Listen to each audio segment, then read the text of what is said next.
these two pieces and put it there. So basically, we're going to describe your digestive system, your acid. So right now, we're seeing which one's going to go through you faster, whole wheat bread or refined wheat bread.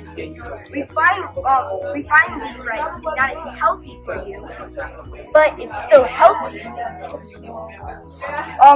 Whole wheat bread is healthy, very healthy for you because it gives you all the nutrients. Refined is still healthy, but this one you put more different stuff in it besides just wheat. This one is all wheat, and then you're mixing up what this is from, grinding some wheat. So that's how you make this bread, and you can put extra wheat on it.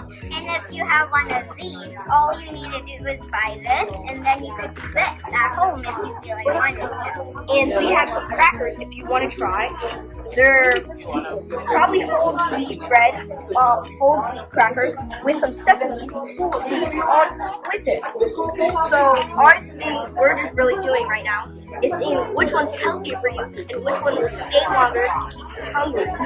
So you can see right now, both of them are staying very good. But we think this one's gonna make you still full, and this one is gonna dissolve or break apart in your body faster. So basically, yeah, that's it. It's a pretty fun experience.